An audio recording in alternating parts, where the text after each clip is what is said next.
à tous, bonjour à toutes, bienvenue dans cette vidéo. Alors exceptionnellement aujourd'hui on n'est pas en extérieur, on est en intérieur, on est devant l'ordinateur. Et en fait je vais vous expliquer aujourd'hui ce que je fais de mes photos, puisque vous l'avez vu, à force de sortir toutes les semaines, et puis aussi toutes les choses que vous voyez pas où je sors avec mon appareil photo. Donc du coup beaucoup de photos. Et donc après, qu'est-ce qu'on fait de toutes ces photos? Et c'est ce que je vais tenter de voir avec vous aujourd'hui. Allez, c'est parti pour la vidéo du jour. On est ici dans Lightroom, donc comme vous pouvez le voir sur le côté, donc toutes mes photos sont organisées par année. Et puis j'avais eu l'occasion, je crois, de vous expliquer. Donc ensuite, elles sont organisées par date, qui sont les dates des sorties. Donc très rarement je fais des commentaires. C'est vrai que parfois ça pourrait être utile, enfin des commentaires, je veux dire. Je pourrais, par exemple, celle-ci, c'est la sortie de la semaine dernière. J'aurais très bien pu la renommer par soit le titre de la vidéo, donc flou. J'aurais pu le nommer aussi par l'endroit où j'étais, Vaud-Cernay. Donc voilà, en fait, vous pouvez changer les titres, je les garde par date, mais malgré tout, j'arrive quand même à m'y retrouver. Mais c'est vrai que parfois de les nommer, ça peut être beaucoup plus utile. Donc comme vous voyez, 2022, j'ai 1292 photos de prise. Donc 1292, vous vous rendez bien compte que forcément, on peut pas toutes les garder. Et donc c'est un peu ce que je vais vous expliquer aujourd'hui, c'est tout mon processus en fait tout au long de l'année de comment je trie mes photos, et donc après qu'est-ce que je vais faire avec les photos qui ont été triées. Donc là sur 2022, et je vous promets que certaines photos ont déjà été effacées de l'ordinateur. Donc si je me mets par exemple sur la sortie, donc on avait fait au 1er octobre, donc sur le château d'Arc. Donc vous voyez, il y avait quelque chose comme 72 photos qui avaient été prises. Vous vous rappelez, j'avais pris des panoramas, donc j'avais pris énormément de photos. Et puis aussi, j'avais pris des photos que vous n'avez pas vues lors de la vidéo, par exemple celle-ci.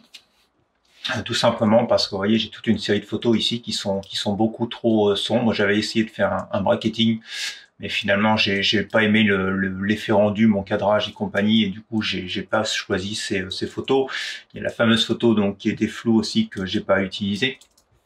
Voilà, il y a d'autres photos telles que le panorama aussi que j'avais fait et qui finalement est sorti pas terrible. Donc du coup, je ne l'ai pas utilisé. Donc vous voyez, j'étais mal réglé sur mon pied. Donc c'est ce que je vous explique souvent, quand on est mal réglé, du coup, aux sorties, on perd beaucoup d'informations de l'image. Donc voilà, toutes ces choses-là. Donc tout ça pour vous dire que quand je sors, donc je commence à prendre mes photos une par une, je les balaye. Et puis donc au fur et à mesure de mes photos, lorsque je les balaye, si je vois qu'il y a des photos qui ne m'intéressent pas, donc je clique le X sur le clavier, et le X va faire que, vous voyez, c'est la petite croix ici en haut à gauche, on va rejeter l'image. Donc du coup, cette image va se retrouver rejetée, et donc ensuite je vais travailler donc par filtre. Donc si vous allez dans View, Show Filter Bar, hop, elle était déjà apparente et je l'ai fait supprimer, donc elle est ici, hop, elle est ici. Et donc vous cliquez sur Attributes, et donc là vous allez lui dire, écoute, montre-moi celles qui sont soit avec un drapeau, soit sans drapeau, mais supprime toutes celles qui sont rejetées. Donc du coup vous vous trouvez avec un certain nombre de photos qui sont déjà triées, donc c'est celles que vous voulez travailler. Donc là il y en a un petit peu plus que réellement les photos, et je vais vous expliquer après pourquoi. Donc une fois que j'ai sélectionné mes photos que je rejette, je garde les photos que je veux travailler. Et donc en fait, ce que je vais faire, c'est que je vais rebalayer une fois toutes ces photos-là. Donc par exemple ici, il y avait les panoramas, donc j'ai monté les panoramas, j'ai gardé les panoramas, j'ai en fait ensuite sorti les photos qui m'ont permis de construire ce panorama. Et donc je refais de nouveau un panel de toutes mes photos, je les regarde tous, et là je sélectionne vraiment celles que je veux travailler, ou alors comme on l'a fait ici, donc celle-ci que je voulais pas retravailler, mais que je voulais tout simplement garder pour la vidéo. Et donc en fait, qu'est-ce qui se passe? À ce moment-là, je leur mets un petit label rouge. Alors j'ai choisi le rouge, vous choisissez la couleur que vous voulez, ou vous choisissez un autre moyen, mais ce que je veux dire, voilà, je sors de toutes ces photos-là, donc 4 photos qui sont les 4 photos que je vais souhaiter traiter sur l'ordinateur. Une fois que j'ai sorti ces photos-là, donc je vais prendre une photo, je vais faire un clic droit et je vais en créer une copie virtuelle. Donc cette copie virtuelle, c'est exactement la même photo remise sur le fichier Lightroom, et donc qui va en fait vous permettre de traiter cette photo tout en gardant une copie de la photo originale. Alors pourquoi je fais ça? Vous l'avez vu dans mes vidéos, je vous montre les fichiers RAW, je vous montre les fichiers travaillés, donc ça m'évite en fait d'avoir à revenir en arrière et de garder deux fichiers, un brut et un travaillé. Et parfois j'ai plusieurs fichiers travaillés et je peux comparer donc tous ces fichiers travaillés, et je trouve cette méthode relativement intéressante. Donc du coup je vais prendre une photo, donc par exemple celle-ci, et puis je vais la travailler. Donc on va aller dans le module de développement de Lightroom, je vais travailler cette photo-là. Une fois que cette photo est travaillée, une fois que cette photo me plaît, je vais changer la couleur du filtre sur ma photo travaillée et je vais la passer en vert. Et donc ici vous avez toutes les photos que j'ai travaillées. Donc comme vous le voyez, il y a un peu plus parce que certaines je les ai travaillées plusieurs fois. Et donc ça c'est toutes les photos que je vais montrer sur la vidéo. Et donc ensuite il y a toutes les photos que vous allez vouloir garder, qui sont les photos que finalement je vais utiliser pour ma vidéo, mais qui sont les photos triées. Donc vous apercevez qu'ici j'ai quelque chose comme 10 photos sélectionnées sur 72 avec beaucoup de copies de certaines photos. Donc en fait c'est les 10 photos que je vais garder sur mon disque dur et que je vais pouvoir utiliser ou que je vais utiliser pour publier. Alors où je vais les publier, c'est ce que je vais vous expliquer maintenant. Alors les autres supports sont quoi? Vous l'avez vu, je commence aussi à partager donc des choses en dehors de YouTube sur les réseaux sociaux. Donc vous allez pouvoir les retrouver soit sur Instagram, même si maintenant j'utilise un petit peu moins Instagram, comme vous avez pu le voir, Instagram et Facebook, parce qu'il y a tellement de publicité que au bout d'un moment ça m'ennuie, pour pas dire autre chose. Donc je suis passé là sur Vero, que je trouve beaucoup plus sympathique. Donc je vais partager ces photos sur Vero, donc c'est la première chose.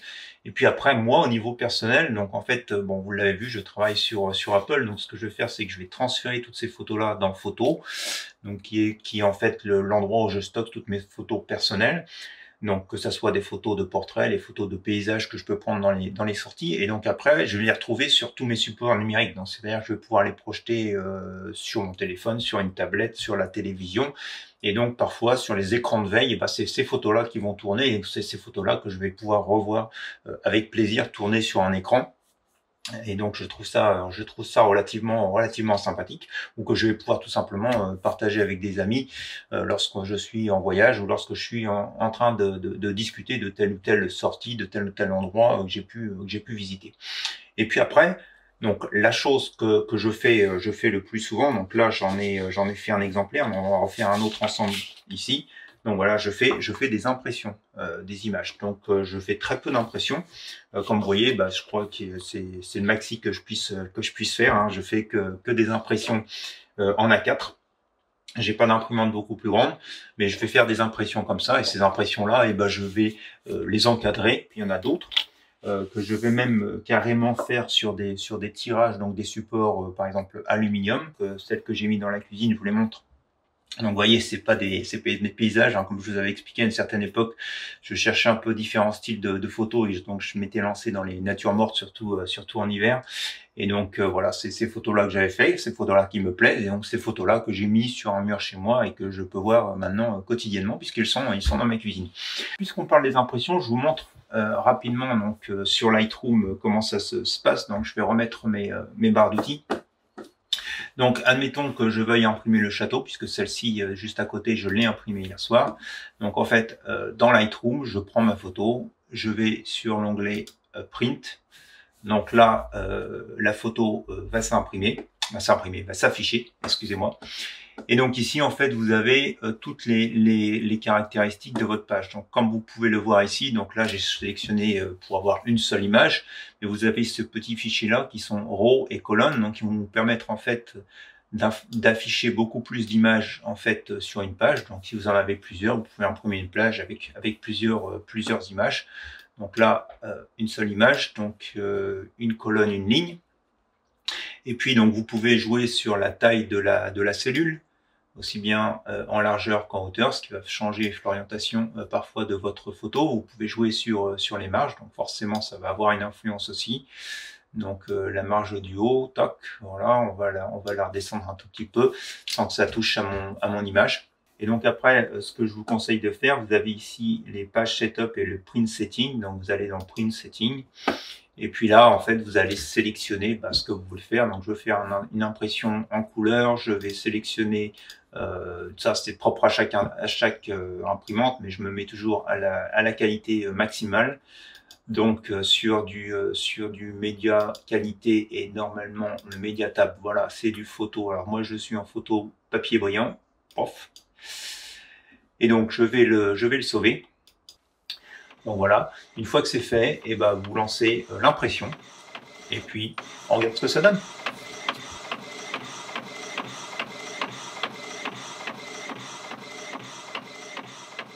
Une autre chose que je fais tous les ans pour pouvoir profiter de mes photos et puis aussi faire en profiter les autres. Donc essentiellement, je vous cacherai pas les gens de ma famille.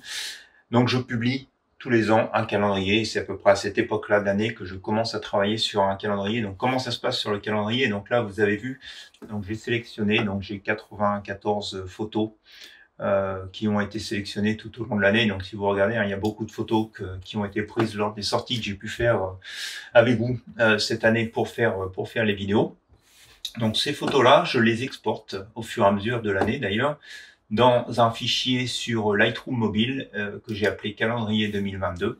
Pourquoi sur Lightroom Mobile? C'est parce que ce fichier calendrier 2022 sur Lightroom Mobile, et ça me permet de, lorsque je suis en voyage, de revenir sur certaines photos, de les réévaluer et de me dire ah bah là le traitement il est trop ceci, trop cela, et donc de me faire des commentaires et puis de soit le retraiter à partir de la tablette ou soit de le retraiter un peu plus tard lorsque je suis à la maison. Donc toutes ces photos-là, ils évoluent, donc toujours à chaque fois, hein, comme je vous dis, avec des copies virtuelles de mes fichiers pour pouvoir avoir cette possibilité de conserver le fichier. Alors par exemple, vous voyez, sur le château, là j'étais prêt à l'imprimer, mais on a ce petit panneau rouge, donc on va essayer de le supprimer de manière propre.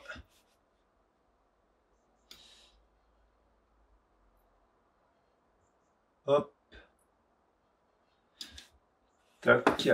On va regarder ce que ça donne. Ouais, c'est plutôt bien. Et donc voilà, donc on évitera ce petit point rouge qui était en plein milieu de la photo sur le château et qui était plutôt gênant. Donc voilà, c'est ce genre de choses que je vais faire après en voyage, que j'ai pas toujours vu au moment de développer les photos. Une fois que ça c'est fait, donc je vais trier toutes ces photos-là, je vais leur mettre des étoiles, donc plus une étoile, plus 12 étoiles, et bien sûr, vous avez bien compris, hein, le but c'est d'arriver à 12 photos à la fin de l'année. En général, ce que j'aime bien faire aussi, je vais revenir dans le modèle librairie, vous allez voir toutes les photos. Ce que j'aime bien faire, c'est aussi sélectionner par période, c'est-à-dire qu'ici, par exemple, d'ici jusqu'à quelque part par là, je crois, je dois être encore sur les premiers mois de l'année, les 3 premiers mois. Donc j'essaye d'avoir pour janvier, février, mars 3 photos de cette série-là et ainsi de suite par trimestre jusqu'à la fin de l'année. Alors comme j'imprime bien souvent novembre, j'ai pas beaucoup de choix sur novembre. Parfois très peu, donc il m'arrive de finalement, comme je décale, de prendre novembre et décembre de l'année précédente et de les exporter. Donc par exemple, on va revenir sur la photo du château, donc qui est ici. Si vous vous rappelez, j'avais fait une vidéo sur l'exportation. Donc j'ai créé des presets d'exportation, donc une qui s'appelle Labo Print. Donc vous voyez ici ce que j'ai fait. Donc j'exporte en fichier TIFF. Je reste en ProPhoto RGB. À 300 pixels par inch. Donc tout ça, il faut faire attention où vous allez finalement exporter les photos et où vous allez utiliser vos photos.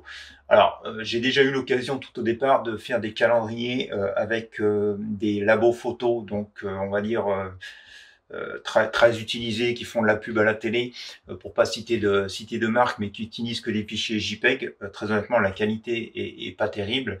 Je vais sur des sites internet avec des qualités qui sont un petit peu meilleures, qui utilisent le fichier en TIFF, et donc je vais vous montrer le calendrier que j'ai fait de l'année dernière. Ces photos-là, vous allez pouvoir à la limite les redécouper et les réutiliser pour les encadrer si ça vous dit. Et donc j'utilise ces presets, j'envoie, je charge, je crée mon calendrier, et donc je vous montre le calendrier, ce que ça donne.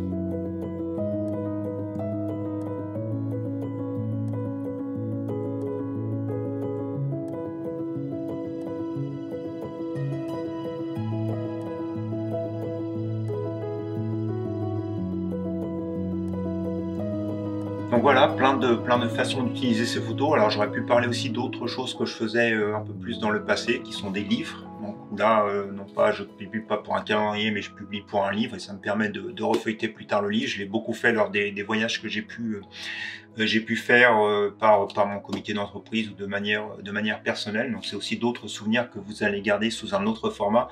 Partagez vos photos, quel que soit le support, c'est super important. Voilà, j'espère que vous aurez apprécié cette vidéo de la semaine en intérieur. La semaine prochaine, on va bien sûr ressortir, on va retourner dehors. Entre temps, j'espère que cette vidéo vous aura amené à mettre un petit pouce en l'air, à partager, commenter. Et puis il ne me reste plus qu'à vous souhaiter donc un bon dimanche, une bonne semaine. Et puis je vous dis à la semaine prochaine pour de nouvelles expériences photographiques. Allez, bonne semaine à vous. Au revoir.